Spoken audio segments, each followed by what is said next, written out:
మీ business ఏదైనా మీ ఊర్లో promotion చేయాలంటే అది సుమన్ టీవీతోనే సాధ్యం. ఇప్పుడే సంప్రదించండి.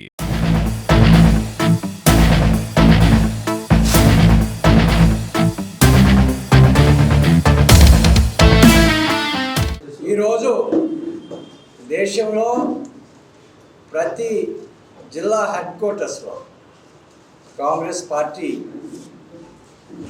మహాత్మా గాంధీ ఉపాధి హామీ పథకాన్ని భారతీయ జనతా పార్టీ ఏ విధంగా పేదల చేతిలో నుంచి లాక్కొని ఒక కొత్త చట్టాన్ని తీసుకొచ్చారు. దాని మీద దేశంలో అన్ని జిల్లాల్లో ఇటువంటి ప్రెస్ కాన్ఫరెన్స్ అనేది ఏర్పాటు చేయడం జరిగింది. ఈ మన్రేగా అనే ఈ పథకానికి ఆంధ్రప్రదేశ్కి చాలా సన్నిహితమైనటువంటి సంబంధం ఉన్నది.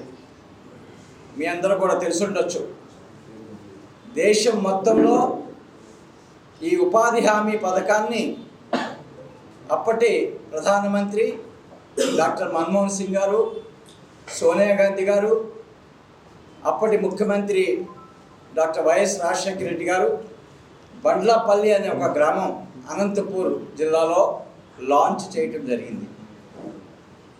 ఆ టైంలో ఈ ఉపాధి హామీ పథకాన్ని అమలు చేసే డిపార్ట్మెంట్కి ప్రిన్సిపల్ సెక్రటరీ రూరల్ డెవలప్మెంట్గా ఉన్న నాకు ఈ కార్యక్రమాన్ని ఆంధ్రప్రదేశ్లో మొత్తం దేశం మొత్తంలో ఒక ఆదర్శవంతంగా అమలు చేసే అవకాశం, అమలు చేయడానికి కావలసినటువంటి సపోర్ట్ అనేది అప్పటి ముఖ్యమంత్రి డాక్టర్ వైఎస్ రాజశేఖర రెడ్డి గారి దగ్గర నుంచి వచ్చింది.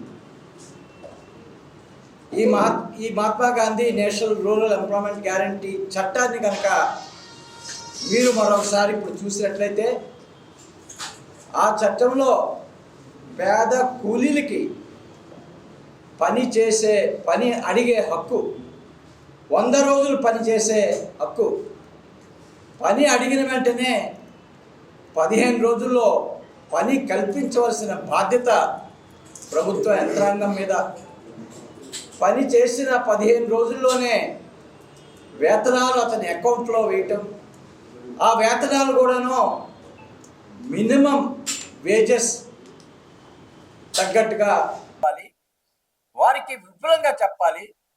కాంగ్రెస్ ప్రభుత్వం ఆ రోజు లెఫ్ట్ పార్టీలు అందరూ కలిపి ఒక కామన్ మినిమం ప్రోగ్రామ్గా అనుకున్నటువంటి ఈ ఉపాధి హామీ పథకం ఈనాడు ఏ విధంగా బుల్డో చేయడం జరిగింది అనేది చెప్పి, మరి వచ్చే 3 సంవత్సరాల్లో ఈ కొత్త చట్టం ద్వారా వారు ఏ విధంగా వంచనకి గురవుతున్నారు అనేది ఉపాధి హామీ కూలీలకి చెప్పడానికి ఒక పెద్ద ఎత్తున ప్రోగ్రాము తయారు చేసుకుంటున్నాము. ఆ ప్రోగ్రాం ప్రకారంగా కాంగ్రెస్ పార్టీ ప్రతి గ్రామంలో ఒక 2 కాంగ్రెస్ కార్యకర్తలకి శిక్షణ ఇచ్చి ప్రతి నెల ఉపాధి హామీ కూలీలతో కూర్చొని మాట్లాడి వారి యొక్క ఆవేదనను అర్థం చేసుకొని, మరి వారికి క్లియర్గా ఏ విధంగా బీజేపీ వీరికి అన్యాయం చేసింది అనేది తెలియజేసి, ఒకవేళ ఈ చట్టం మళ్ళా తిరిగి తీసుకొని రాకపోతే మా డిమాండ్ ఏంటంటే Mahatma Gandhi national rural employment guarantee act మళ్ళా తిరిగి తీసుకొని రావాలి. ఒకవేళ తీసుకొని రాకపోతే వచ్చే ఎలక్షన్ వరకు పెద్ద ఎత్తున ఉపాధి హామీ కూలీలతో పాటు మరి మా యొక్క స్ట్రగుల్ ఉంటుంది, కంటిన్యూ అవుతుంది. ఎలక్షన్ తర్వాత కాంగ్రెస్ పార్టీ అధికారంలోకి వస్తుంది, మళ్ళా ఉపాధి హామీ పథకాన్ని తీసుకొస్తామనే ఒక హామీతో మేము ప్రజల దగ్గరికి వెళ్తున్నాం. నమస్తే, థ్యాంక్ యూ, జై హింద్.